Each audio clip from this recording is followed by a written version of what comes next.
iman kita kalau hanya dengan Masjidil Haram nggak sempurna. Kita itu kenal penjajah. Penjajah itu biasanya kalau datang di satu negeri, kalau sudah kuat, menang, ya udah berkuasa di situ, mengeksploitasi SDM-nya, mengeruk hartanya ke negaranya. Tapi penduduk negerinya itu masih ada. Almarhum Ismail Haniyah itu ketika ditanya, kok kamu minta bantuan Iran sih, kan dia orang Syiah.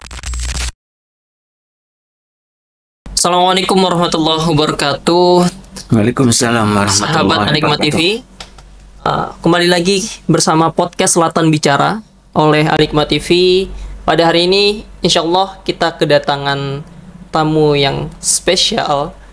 Kita akan membahas putar keadaan Palestina saat ini bersama Al-Ustadz Dr. Muqaddam Khalil MA. Assalamualaikum Ustadz. Waalaikumsalam warahmatullahi wabarakatuh. Baik, alhamdulillah. Alhamdulillah. Nih teman-teman, kita coba akan berkenalan bersama Ustadz Muqaddam Khalil.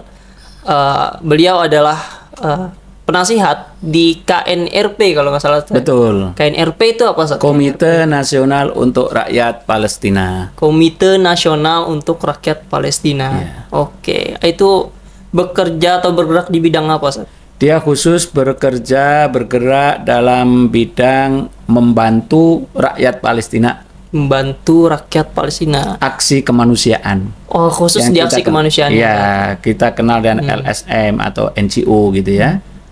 Jadi nirlaba.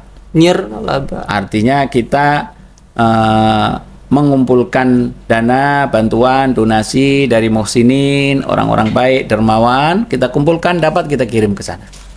Jadi tidak mengelola. Oh, berarti fokus di donasi kemanusiaannya saja. Kemanusiaan dan Palestina saja.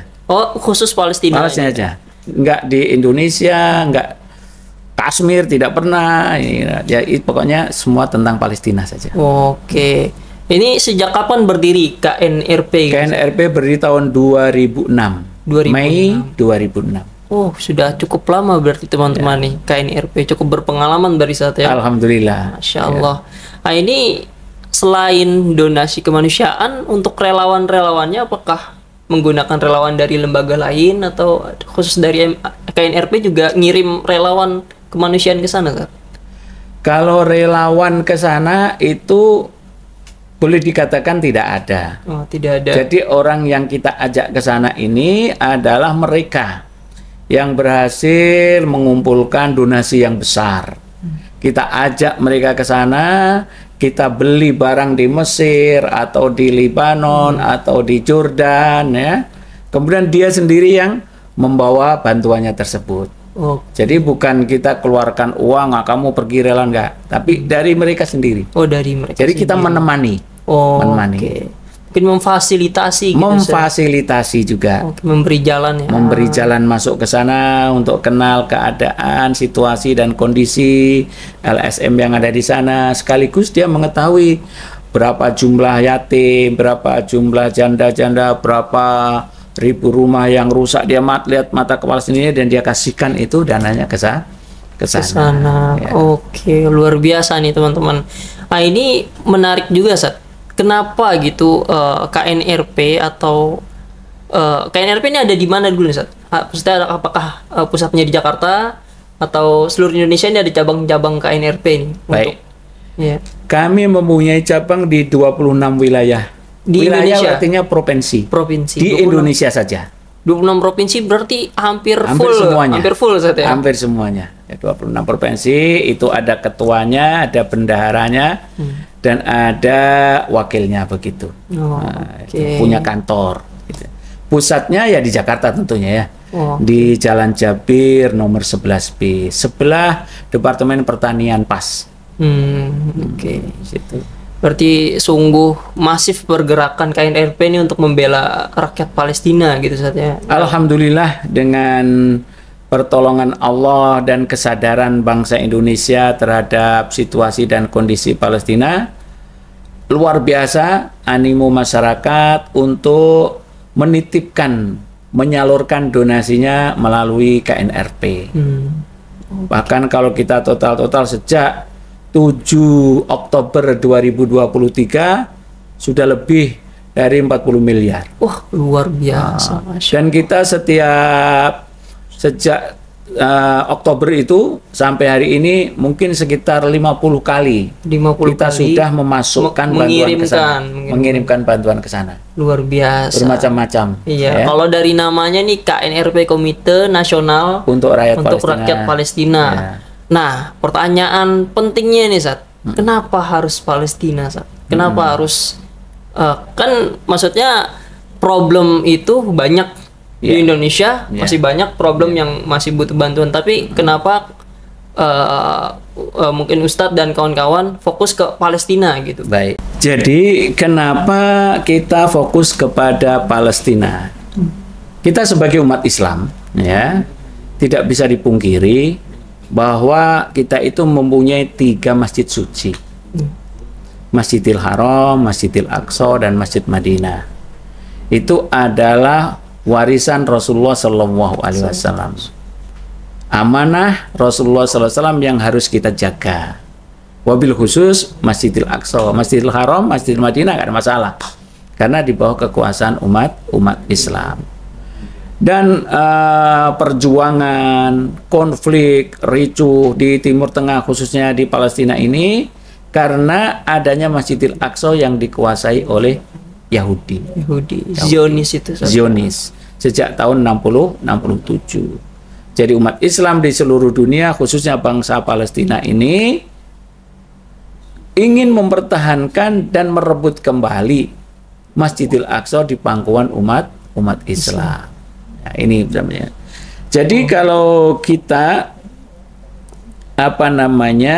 permasalahan di Palestina ini ada 5 poin yang harus kita pahami. 5 poin yang harus kita pahami. Kenapa di sana terjadi konflik?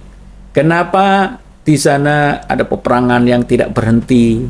Ya, sejak tahun 47 sampai hari ini. Pertama, tahriru Masjid Al-Aqsa. Apa tuh, Ustaz? Membebaskan Masjid Al-Aqsa. Membebaskan Masjid Al-Aqsa. Dan itu sebuah program proyek dari Nabi Muhammad SAW, karena itu masjid kita. Jadi rakyat Palestina di sana itu berjuang mengeluarkan semua daya dan upayanya, pikirannya, darahnya, keringatnya, hartanya, keluarganya, itu semuanya adalah untuk membebaskan Masjidil Aqsa pertama. Yang kedua, membebaskan dari penjajahan supaya merdeka. Nah, kenapa kita ikut-ikut ke sana? Lah itu masjid kita juga. Emang ada perintah dari Nabi gitu, Ustaz, ya? Subhanalladzi asra bi abdihi lailam minal masjidil haram ilal masjidil aqsa. Maha suci Allah yang telah memperjalankan hambanya Nabi Muhammad pada waktu malam yang diberkahi dari Masjidil Haram ke Masjidil Aqsa. Jadi iman kita kalau hanya dengan Masjidil Haram nggak sempurna. Oke. Oh, ini menarik nih, teman-teman, ini menarik nih. Minal Masjidil Haram, minal Masjidil Aqsa. Jadi kalau Al-Quran itu masih ada, surat Al-Isra masih ada, surat Al-Isra ayat 1 masih ada, berarti kita umat Islam harus mengimani, meyakini. Nabi Muhammad dan para sahabatnya itu sampai 10 kali usaha untuk membebaskan. Di masa Nabi, Ustaz? Masa Nabi? 10 kali, Ustaz? 10 kali. Wah, ini menarik, info menarik nih. Yang terakhir ada namanya zaman Nabi itu perang Tabuk. Oke. Oh, perang sama Romawi itu, Ustaz, ya? Iya. Namun Allah Subhanahu wa taala belum mengizinkan. Barulah pada zaman Khalifah Umar bin Khattab Masjidil Aqsa dikuasai itu. Oh, sepanjang itu sehingga lepas sebentar. Setelah 500 tahun ke orang salib dibebaskan lagi Salahuddin Al-Ayyubi. Kan begitu kan? Yeah. Kemudian terus di bawah Turki Utsmani sampai 1917. Jatuhlah ke Inggris. Nah, sejak itulah Palestina secara umum dijajah, Masjidil Aqsa 67 dijajah. Okay. Jadi pertama masalah adalah tahrir Masjid Al-Aqsa. Yang kedua, fakul hisor. Kalau bahasa kita adalah bebaskan. Fakul hisor itu lepaskan dari blokade. Kan kita tahu di Palestina itu ada namanya Hamas dan organisasi-organisasi yang lain, Islam yang lain, yang inti perjuangannya adalah untuk memerdekakan Palestina dan membebaskan Masjidil Aqsa. Ketika tahun 2007 Hamas itu menang pemilu resmi digelar pemerintah memimpin 1 tahun, tapi direcokin terus oleh Zionis dan ini. Nah, terjadi konstelasi politik, peperangan fisik antara rakyat Palestina khususnya di Gaza melawan Zionis. Oke. Kemudian Israel berpikir supaya tidak menghadapi perlawanan yang terus-menerus, bahaya laten mungkin bagi dia gitu ya, dibuatlah yang namanya blokade. Blokade di Gaza. Oh, di Gaza. Oh, jadi emang sejarah Gaza di blokade dari 2007. Oke. Dari 2007. Blokade, Ustadz sudah masuk sana 2 kali di Gaza. Oh, Ustadz ke sana, Ustadz. Jadi temboknya itu sekitar 8 meter. Setelah itu ada namanya penjaga-penjaga Israel sekeliling itu. Oh, emang berlipat ya. Jadi di blokade darat, udara, dan laut. Orang nggak boleh keluar. Makanya mereka buat terowongan-terowongan dulu itu untuk memasukkan makanan-makanan. Nah, ini kan nggak adil. Ada manusia di penjara. Oh, mungkin itu yang dibilang penjara terbesar di dunia. Betul. Gitu, jadi luasnya Gaza itu kurang lebih 350 km. Seperti Depok lah kurang lebih. Itu di penjara. Di penjara segede itu, nggak boleh kemana-mana. Nggak boleh kemana-mana. Makan, minum susah. Nah, itu harus dilepaskan, dibebaskan. Itu alasan kedua harus kenapa Palestina ada dibela. perang, kenapa ada konflik. Di samping karena kedoliman Israel. Yang ketiga, hakul audah. Hakul audah. Hak kembalinya para pengungsi. Jadi sejak tahun 47 itu orang Palestina itu diusir keluar dan 47.000. 47.000 orang. Tahun 47. Jadi hari ini kalau di total kurang lebih bangsa Palestina ini kurang lebih semuanya lah ya kira-kira 20 juta lah. 20 juta. Yang separuh itu ada di luar Palestina. Ada di Suriah, ada di Lebanon, ada di Mesir, ada di Turki, hatta ada di Argentina, ada di Brazil, seluruh dunia. Padahal penduduk asli Palestina diusir keluar. Nanti dulu. Jadi pengungsi-pengungsi ini, kalau sebetulnya negara itu sudah aman kan boleh balik lagi. Kan di situ ada rumahnya, ada hartanya. Nah, oleh Israel ini nggak boleh. Nggak boleh balik. Nggak boleh balik lagi. Coba kita lihat misalkan dulu ada perang besar di Afghanistan melawan Uni Soviet. Orangnya keluar tuh Afghanistan tuh ke Pakistan. Ke Pakistan banyak itu Peshawar tuh jutaan di situ. Selesai perang ini balik lagi. Tapi Israel tidak mengizinkan. Di Lebanon ada dulu Sabra, Shatila, mana saja. Jadi kurang lebih yang di luar itu ada sekitar 8 juta rakyat Palestina yang tidak bisa kembali ke negerinya karena nggak boleh oleh Israel. Nah, ini yang menyebabkan peperangan ini namanya hakul audah. Hakul audah. Yang ketiga adalah fakul asro. Jadi banyak orang Palestina ini yang dipenjara oleh Yahudi. Mungkin kalau dihitung sekitar 10 ribuan. 10.000, Zat. 10.000. Itu karena ada alasan di penjara mereka atau tanpa alasan, Zat? Antum kelempar batu aja ditangkap. Kelempar batu ke mobil Israel ditangkap, di penjara. Nggak ada babi bu istilahnya, nggak ada dibicarakan. Padahal mereka ngelempar peluru ke kita. Kita ngelempar peluru. Dan itu yang di penjara ada ibu-ibu yang mau melahirkan, ada anak-anak. Banyak yang mati di situ. Apa ya disiksa. Jadi apa namanya? Maka kita dengar sering ada namanya mogok makan. Mogok makan supaya dunia tahu gitu kan. Nah ini jadi mereka memperlakukan tawanan-tawanan itu atau orang-orang yang di penjara itu tidak manusiawi, tidak boleh dijenguk. Kalaupun dijenguk itu ada pakai layar. Orangnya di sana pakai layar. Dibatasi. Ini jahat. Nah, itulah yang terjadi. Yang terakhir adalah politik nasional dan alamiah. Artinya kita ini bangsa yang dijajah, ya, harus merdeka. Maka dulu Pak Presiden Soekarno itu pernah mengatakan ada konferensi Asia Afrika tahun 55 ya, di Bandung itu di Bandung. Itu hari ini negara-negara yang dikonferensikan itu sudah merdeka semua. Palestina yang belum merdeka. Oh, jadi pada saat konferensi Asia Afrika itu sebagian belum merdeka. Belum merdeka. Iya. Banyak negara-negara Afrika, maka Asia dan Afrika dijajah. Iya. Itu banyak yang belum merdeka. Sekarang sudah merdeka semuanya. Kecuali satu. Kecuali Palestina yang belum. Waduh, berarti. Atau Palestina mungkin Kashmir ya, Kashmir belum dijajah India, Rohingya mungkin. Nah, itu masalahnya. Jadi kalau kita membela Palestina ini pahalanya lebih. Karena kita ada Masjidil Aqsa itu. Iya.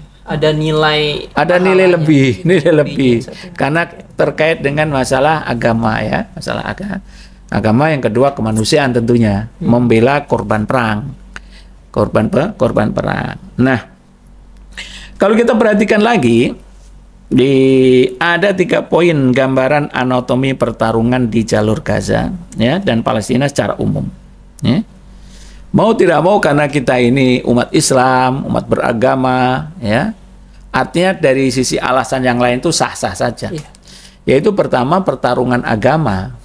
Pertarungan agama. Ya, artinya Israel itu datang ke Palestina bukan ansih karena politik ingin kembali di situ aja. Bukan murni politik. Bukan murni politik, murni agama juga. Niatnya mau menguasai Masjidil Aqsa. Merubuhkan Masjidil Aqsa. Mengganti dengan sinagog karena ini dulu peninggalannya Nabi Ibrahim. Soalnya ada bilang saat Palestina itu bukan konflik agama, itu konflik politik, jadi nggak usah ikut-ikutan gitu kan. Oh berarti agak sesat juga gitu yang bilang kayak gitu. Tinggal orangnya saja kita ambil aja kan berbagai alasan. Kita paksakan dia juga nggak mau terima juga. Ini kan pendapat kita yang berdasarkan dengan dalil-dalil yang kuat. Ya, itu pertama. Kalau nggak konflik agama, kenapa mereka Yahudi berkeinginan kuat untuk merobohkan Masjidil Aqsa, membuat ritual-ritual di dalam Masjidil Aqsa, mengusir orang-orang ibadah? Apa untungnya kalau sekedar hanya ibadah kemudian mengusiri orang, membunuh orang? Itu kan karena ada keyakinan agama. Dia yakin itu dulu katanya tempat sinagognya Nabi Sulaiman, kuilnya Nabi Sulaiman harus dihancurkan, dibangun lagi. Itu alasan apa itu? Alasan agama. Agama kan? Kenapa dia buat dinding ratapan itu? Iya. Padahal dinding ratapan itu kalau kita lihat, telusuri sampai ke dalam, itu nggak ada di kitab Taurat, ada di dinding ratapan. Di kitab Injil juga nggak ada. Bahkan di tafsir-tafsir ulama-ulama Yahudi dulu nggak ada dinding ratapan itu. Oh berarti itu bikinan siapa? Nah itu kalau bahasa kita bid'ah mungkaroh. Oh, ada bid'ah mungkaroh. Iya menurut pandangan kita. Iya. Karena mengadakan satu ritual tempat tertentu di situ nggak ada dasarnya. Ibarat antum mau memindahkan haji gitu kan. Misalkan haji kok nunggunya 23 tahun, 30 tahun, udahlah di Indonesia ini kita buat aja Ka'bah, kita buat aja gitu. Itu kan kita nggak ngerubah bacaan-bacaannya gitu kan. Sa'inya baca itu juga, cuma tempatnya mungkin di Cibubur gitu kan. Itu apa tuh? Wah itu bid'ah mungkaroh itu. Nah itu sama itu Yahudi itu melakukan seperti itu. Nah, dan itu untuk menarik. Nah kenapa begitu? Dia mengklaim dinding ratapan itu adalah salah satu di antara peninggalan Nabi Sulaiman. Kata mereka. Padahal itu semuanya adalah bekas bangunan umat Islam sepanjang sejarah 14 abad ini. Semuanya peninggalan umat Islam semuanya itu. Nggak ada peninggalan orang Yahudi di situ. Hancur sudah Nabi Sulaiman itu sudah hancur rata. Nah ini dari sisi agama. Nah, dari sisi pandangan orang Yahudi ya, jelas kembalinya itu atas agama. Nah, kemudian yang paling semangat memang mereka orang Zionis. Jangan cuma Zionis itu memang kalau di golongan orang Yahudi Zionis itu ada juga yang nggak menolak gitu kan. Ada yang menolak untuk? Menolak, nggak mau. Ada sebagian orang Yahudi itu tidak mau kembali ke Palestina, ngumpul di Palestina karena mereka yakin kalau ngumpul di situ itu hari akhir dia. Kan di Al-Quran ada.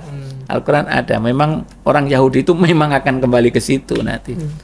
Kalau di dalil-dalil Al-Quran ya banyak untuk membebaskan Masjidil Aqsa itu. Tadi surat Al-Isra ayat 1. Kalau kita kembali lagi misalkan Allah itu sebut Palestina yang di dalam Baitul Maqdis itu adalah bumi yang suci. Sampai hari kiamat bumi yang suci itu.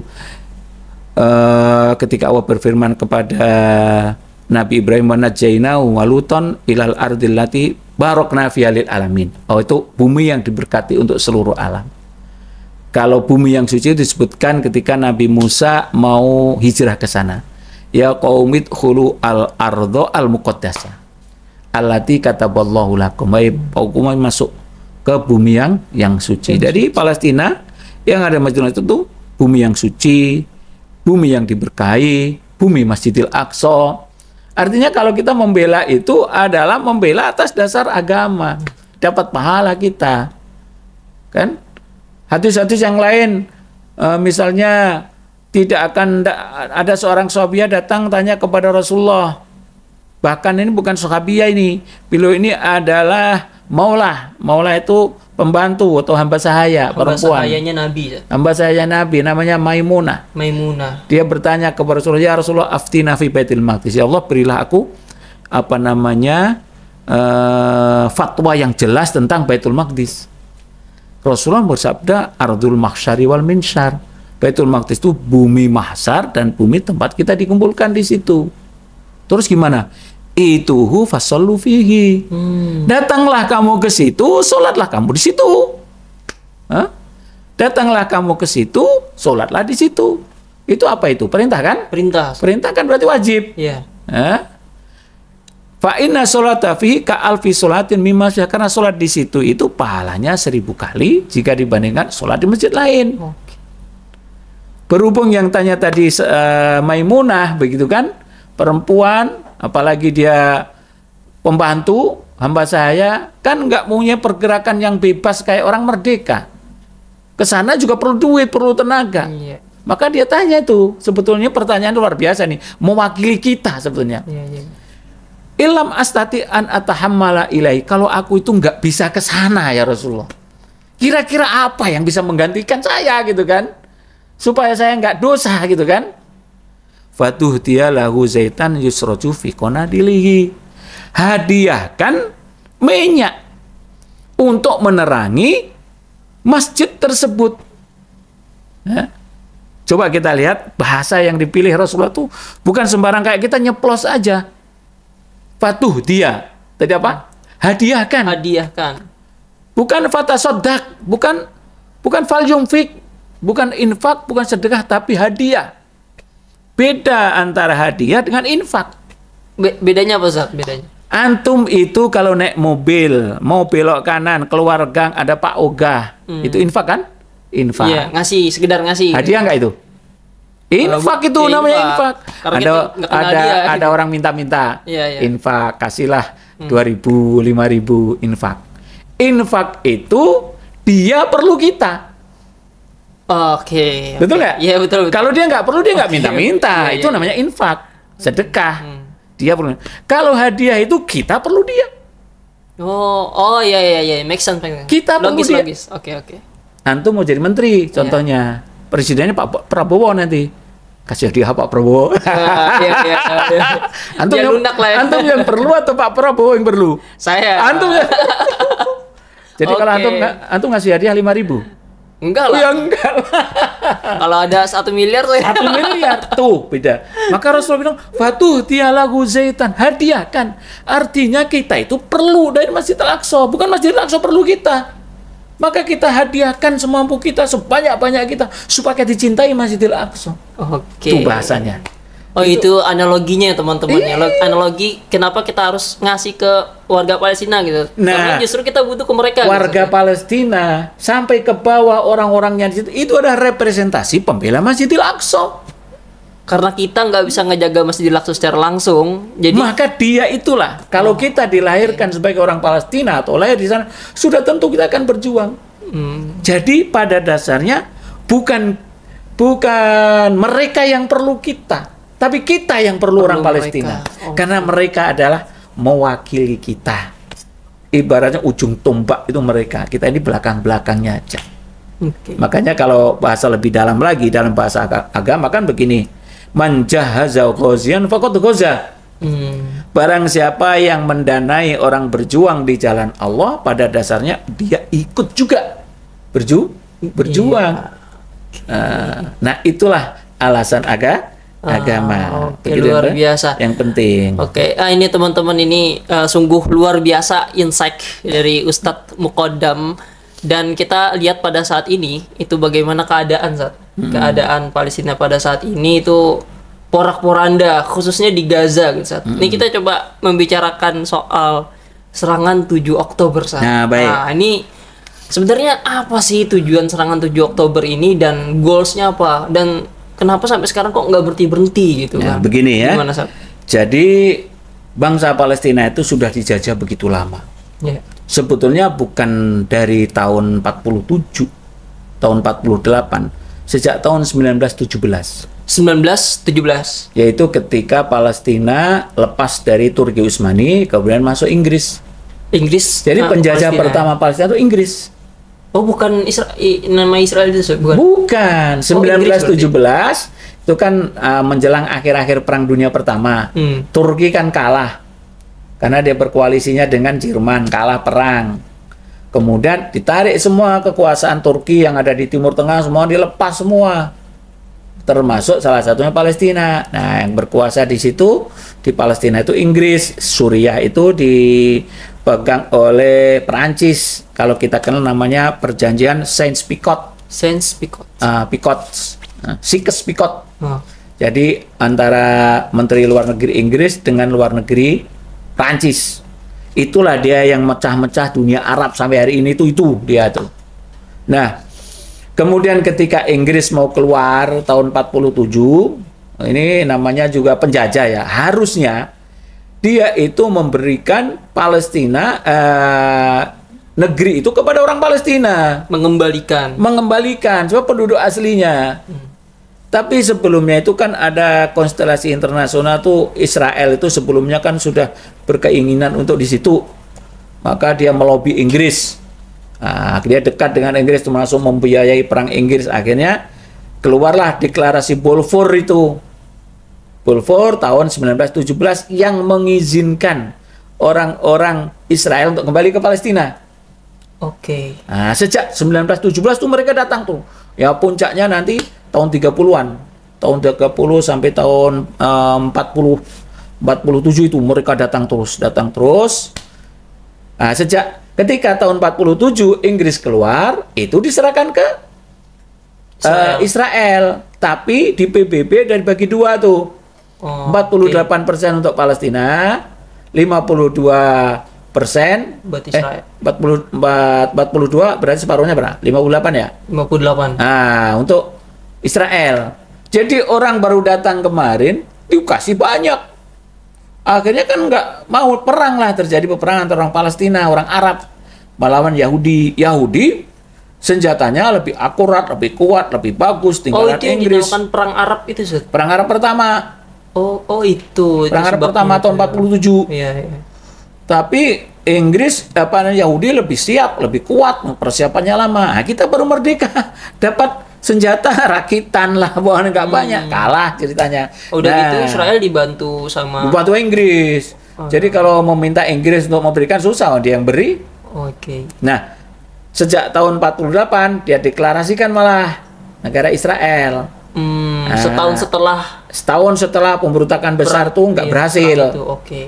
Nah, jadi Palestina itu sejak 1917 jadi sudah 1 abad lebih. Nah, kezoliman sudah nggak bisa dihitung lah yang dilakukan oleh orang Palestina, Yahudi terhadap bangsa Palestina. Karena salah satu bentuk kezoliman itu begini ya. Kita itu kenal penjajah. Penjajah itu biasanya kalau datang di satu negeri, kalau sudah kuat, menang, ya udah berkuasa di situ, mengeksploitasi SDM-nya, mengeruk hartanya ke negaranya. Tapi penduduk negerinya itu masih ada, dipekerjakan, dijadikan jongos kalau bahasa kita. Iya, dibuat sengsara lah ya. Ya, nggak, artinya dia masih diperlukan oleh penjajah. Ya. Iya. Nanti yang menggerakkan sektor pertanian siapa? Sektor perekonomian yang lain-lain siapa? Kan penduduk di situ. Iya. Nah, itu penjajah begitu. Jadi kan orang kelas 2, inlander lah kalau kita ya. Tapi nggak ada sampai satu tempat dibunuhin semua terus diusir sini, jadi negerinya nggak ada penjajahan. Iya, iya, iya. Secara umum seperti itu. Biasanya kayak gitu. Nah, secara kita orang Indonesia tahu lah ya, penjajah wataknya kayak gitu. Jadi kita kenal ada Belanda, ada Amerika, ada Inggris, ada Spanyol, begitu dia. Kalaupun itu diambil ya sedikit aja untuk penempatan mereka aja. Iya. Ini berbeda dengan orang Yahudi kalau jajah. Jadi orang Yahudi itu sudah menanamkan kebohongan bahwa itu negeri yang tidak bertuan, nggak ada orangnya. Ya, ini agak beda Ustaz.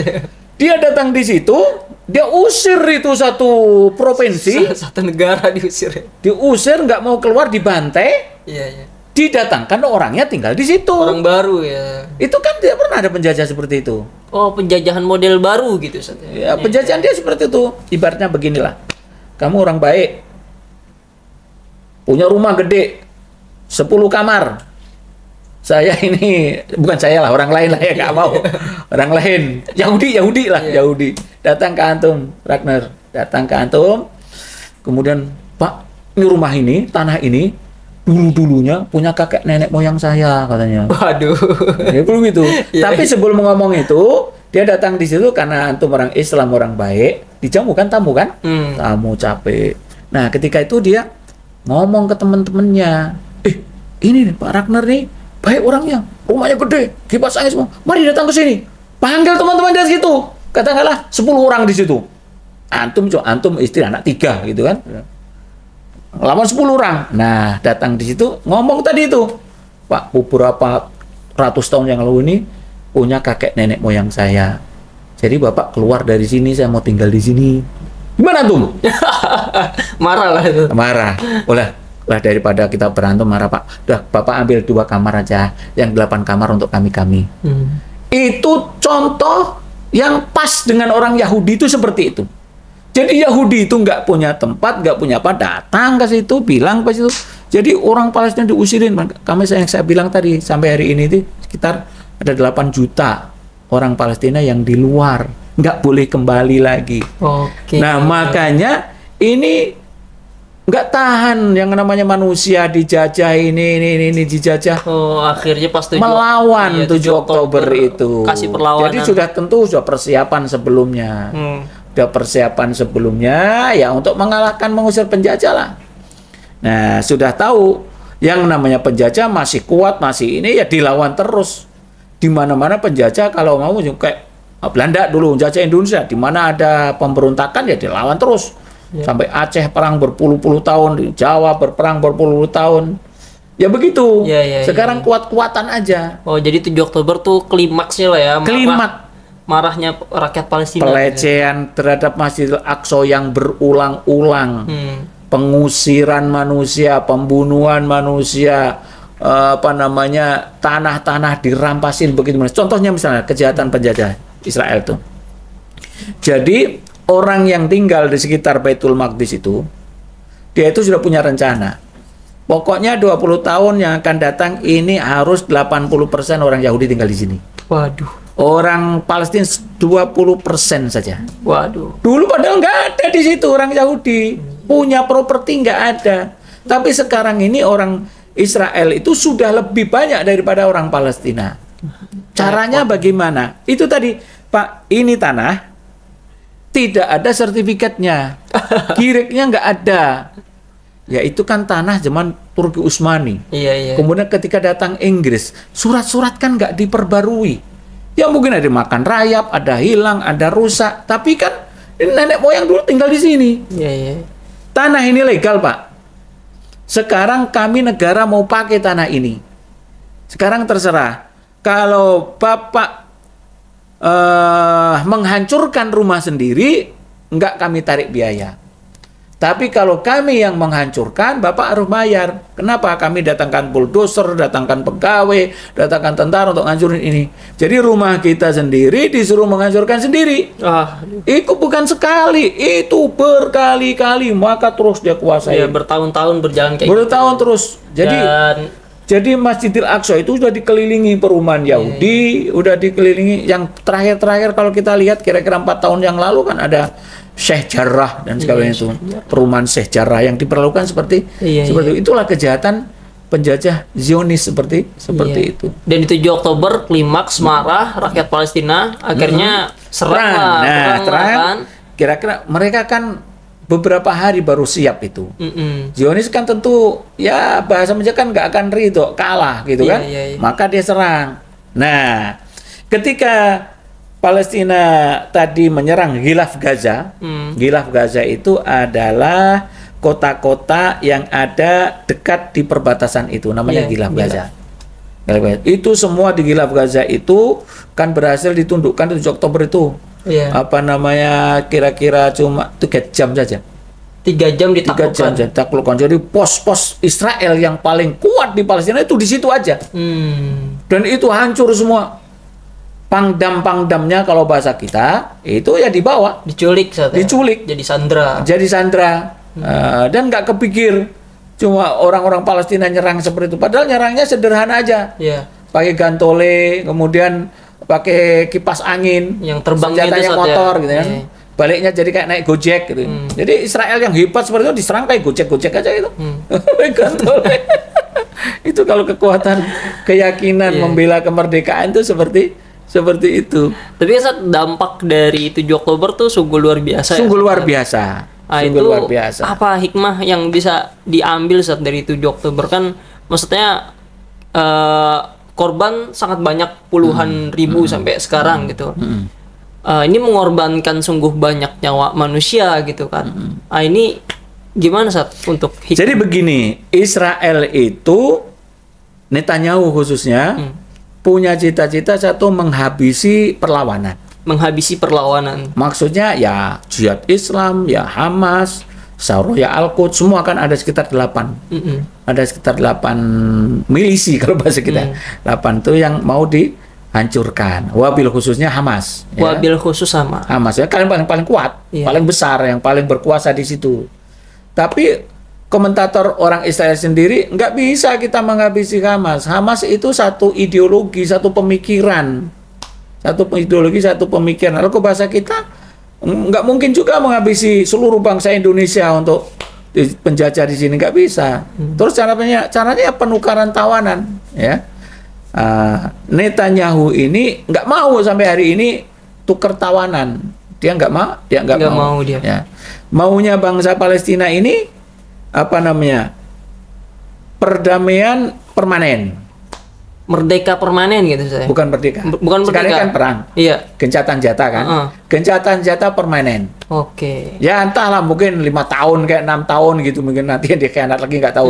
Pokoknya maunya Israel itu sementara aja. Sementara itu mungkin seminggu, 2 minggu nanti nyerang lagi. Nah, itu dia nggak mau. Kalau mau tahanan perdamaiannya permanen, gencatan senjatanya permanen. Yang kedua, tarik semua tentara Israel dari Gaza, keluarkan semua dari Gaza, nggak mau. Yang ketiga, izinkan bantuan kemanusiaan masuk untuk recovery Gaza kembali. Nah, Israel itu keberatan, dia nggak mau. Itu maka sampai hari ini tuh teruslah terjadi peperangan itu, nggak tahu kita kapan habisnya. Tapi mungkin nggak lama lagi akan selesai lah. Mungkin kuat-kuatan nafas saja. Nah, berbicara tadi soal ideologi kan, Hamas atau pejuang Palestina yang lain pengen dihancurkan dan memang ternyata nggak bisa gitu saat. Nggak bisa. Baru-baru ini petinggi Hamas nih wafat ya saat. Tewas dibunuh di Iran. Kita nggak tahu karena di berita sampai saat ini nggak ada berita yang jelas soal siapa pembunuhnya, kayak gimana dibunuhnya gitu saat. Ini gimana saat menurut antum? Jadi pertama begini. Hamas ini yang namanya pejuang yang ingin memerdekakan negaranya kan tidak mungkin kalau sendirian. Kemampuannya bagaimana? Melawan Israel yang kekuatan mungkin terkuat di Timur Tengah ya. Dan kalau nggak kuat sedikit pun disuntik oleh Amerika, dibantu negara-negara Barat tuh kan. Jadi nggak pernah berhenti tuh, bom-bomnya dibantu terus. Nggak mungkin perang sendiri, nggak mungkin. Maka ya minta bantuanlah saudara-saudaranya. Nah, saudara-saudaranya sebetulnya yang dekat juga ahli sunnah sebetulnya. Yang dekat-dekat di situ. Ada Yordania, ada Jordania, ada Mesir, ada Saudi Arabia, kemudian ada Suriah, ada Libanon, pokoknya negara-negara Arab lah. Ahli sunnah ya. ada Qatar. Nah, negara-negara Arab ini wabil yang dekat tuh nggak ada yang membantu secara negara, itu nggak ada. Kalau mungkin masyarakatnya ada, tapi masyarakatnya pun dilarang juga. Maka kalau minta bantuan sepanjang tidak membahayakan ya kepada siapa saja. Ya. Akhirnya lah datang ke Iran, dia terima. Dia bantu. Jadi Iran itu yang bantu. Ya, tapi saya nggak tahu besarnya berapa. Bantu. Kalau nggak bantu nggak mungkin. Maka almarhum Ismail Haniyah itu ketika ditanya, kok kamu minta bantuan Iran sih, kan dia orang Syiah, kamu orang Sunni. Ya. Kalau ada satu negara Arab saja yang membantu kami kayak Iran, saya tinggalkan Iran. Saya akan ke dia. Oke. Itu kan tembakan betul itu. Artinya nggak ada memang. Emang yang secara membantu paling besar itu di sini posisinya Iran gitu ya. Iran bantu secara diplomasi dan membantu juga mungkin di ekonomi. Dia senjataan bantu juga. Mungkin juga. Pokoknya bantu. Dia bantu. Nah itu. Nah kemudian kok kenapa sampai dibunuh? Nah kita wawalam, kita ini sama-sama orang luar. Berita juga. Cuma analisa kata kita aja. Bisa tepat, bisa tidak. Analisa kita katakanlah itu pertama apa? Takdir Allah sudah ya. Satu, takdir. Pasti takdir Allah ya. Caranya itu yang kita analisa saja. Katakanlah ini memang betul-betul Iran itu membantu. Membantu ya. Membantu pembunuhan. Bukan, membantu Palestina. Membantu Palestina. Termasuk juga diplomasinya semua begitu. Tapi kan Israel nggak suka. Berarti kalau membantu Palestina sama juga perang dengan saya kan begitu. Jadi kalau ini dilemparkan yang membunuh adalah Israel, di sini berarti Iran itu kecolongan. Betul nggak? Masuk penyusup gitu saatnya. Buat kecolongan di sini kok dia ini kan tamuku ya. Kenapa kok bisa sampai dibunuh orang? Harusnya kan aku jaga. Mungkin dia terlalu menyepelekan. Nggak mungkin lah ini sampai dibunuh Israel. Saya juga di Iran, Israel di sana jauh. Nah, kalaupun itu nggak mungkin, boleh jadi Israel kerjasama dengan intel-intelnya yang ada di Iran. Ya, tentunya yang bukan dari pemerintah ya. Pokoknya orang yang membelot-belot lah itu. Itu analisa pertama. Jika itu yang membunuh bukan Iran, yang membunuh Israel. Ya. Tapi yang kedua, kita nggak tahu juga. Ya sepanjang sejarah ini, Iran itu ya terkenal Syiah dengan Sunni kan kita tahu. Track recordnya. Sangat kontra gitu. Track recordnya tahu. Yang dulu termasuk membunuh cucu Nabi Husain, kemudian yang menghancurkan Baghdad, kemudian sampai hari ini juga orang-orang Sunni yang namanya di sana juga didolimi gitu kan, sampai masjid-masjid Sunni nggak ada, dan mereka juga punya taqiyah. Ini juga analisa saja, boleh ya, boleh tidak, kalau boleh ya, boleh tidak, kita nggak bisa punya kepastian, pastinya nanti kita dengar di akhirat gitu kan. Karena kita sebagai orang luar juga belum mendapatkan berita yang pasti. Gitu. Tapi dalam sisi hubungan internasional bagus Iran itu, artinya membela, bahkan kemarin sempat menyerang Israel juga, walaupun menyerangnya itu bukan atas dasar 100% membantu Palestina, beda itu. Ketika dia melemparkan 300 drone itu kan, itu kan dia merasa dihina karena salah satu petingginya dibunuh di Libanon. Dibunuh, Bukan, sebelum presiden. Yang dibunuh. Sebelum presiden ada salah satu jenderal siapa itu pergi ke Suriah atau Libanon ya, lupa saya. Kemudian ditembak kan, mati dia jenderalnya itu. Jenderal Garda Revolusi itu. Garda Revolusi Iran itu. Dan itu kan di kedutaan besarnya yang dibom. Jadi Garda Revolusi ketuanya ke kedutaan itu, kedutaan dibom. Hancurlah. Nah itu merasa marah dia. Dutanya atau ini kok dibunuh itu lagi kedutaan kan harus steril. Nah itu dia nyerang. Bukan. Itu sebagai bentuk balas dendam, bukan atas nama aku membela Palestina ini terserang itu. Tapi karena salah satu petingginya dibunuh sama Israel. Dan kalau yang kedua ini kan yang helikopter yang jatuh yang Iya, ditumpangi presidennya presiden itu kan nggak ada pengakuan juga siapa Iya, yang itu nembak. masih abu-abu juga tuh, Ustaz, ya. Abu-abu, taunya udah jatuh, hancur.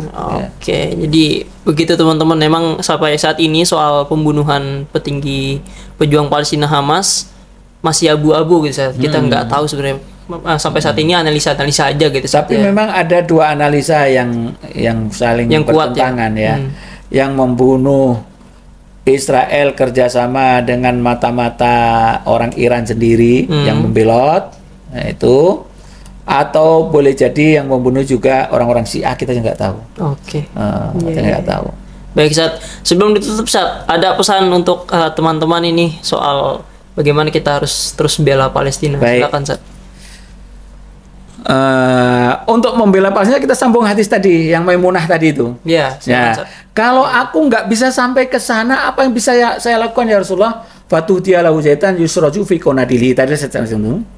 Faman fa'ala hadza kaman huwa atahu. Jadi siapa yang sudah membantu menghadiahkan minyak gitu ya. Tapi bahasa kita jangan apa adanya aja minyak terus kita kirim minyak. Kalau zaman dulu orang membuat penerangan kan memang pakai minyak ya. Minyak. Kalau sekarang kan pakai listrik. Ngirim listrik kan nggak bisa, berarti pakai uang lah ya, pakai uang, pakai apa sajalah. Karena apa? Masjid itu harus dimakmurkan.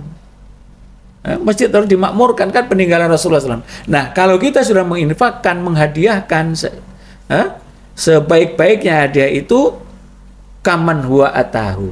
Artinya dia sudah seperti datang ke sana. Artinya kewajiban dia sholat di sana sudah gugur karena tidak mampu. Nah, kemudian kita gambarkan lebih luas lagi. Artinya siapa saja yang terkait dengan Masjidil Aqsa itulah yang kita bantu, kita dapat pahala. Artinya tadi rakyat Palestina.